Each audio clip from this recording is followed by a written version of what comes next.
Nyangweso, Timothy Nyangweso, you've been there and the summit has already closed. Just give us a brief of what has actually been taking place.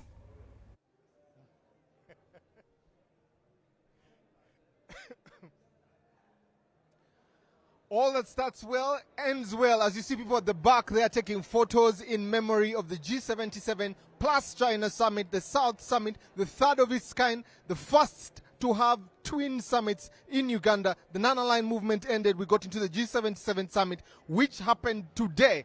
And the president has just concluded it just a few minutes ago, about 10 or so minutes there, that he has been able to end it. But let me give you a few of the highlights of the G77 summit that started yesterday and was officially ended today, and was ended by the president, who officially becomes the chairman of the non-aligned movement for the next 3 years, but also becomes the chairman of the G77 summit for the next 1 year there.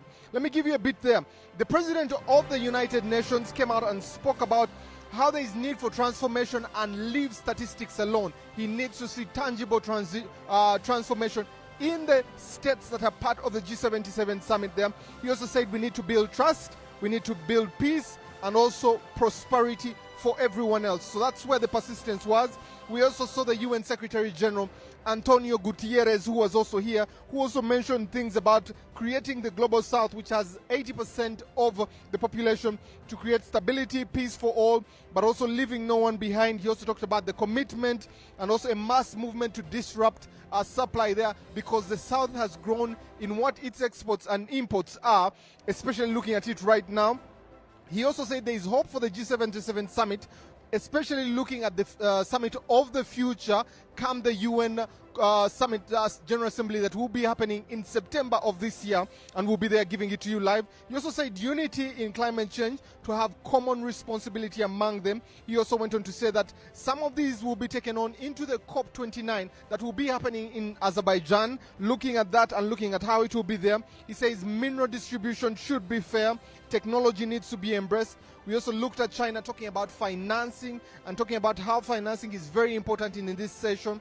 They also went on to talk about how the reforms need to affect global architects of financing, and we also need to be able to look further and see how Africa gets a seat on the table of the UN Security Council.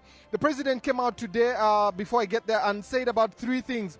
A better future for everyone. We need high quality engagements, but also reforms for governance of the UN, because it was formed 60 plus years ago during the Second World War. Is it still as relevant right now? And it needs to deal with the challenges of the times right now. The president came on to show different facets of what's happening, that infrastructure is very important, even a country has to develop. But he also talked about trade. He talked about trade and said the elements that need to grow, that people need to trade with Uganda, and gave examples of countries like Indonesia, like China, that came along to be able to trade with them. And he goes ahead to tell them that, you know what, this trade is very important for all of us as countries, but also not just trade. We need to be able to have investment in these countries, things that are sustainable for every one of us. But from the team here, the technical team that has made sure that everything goes well, because we have been here at Munyonyo, we have been at Entebbe, we have made sure that every facet of a leader that has come in has come in.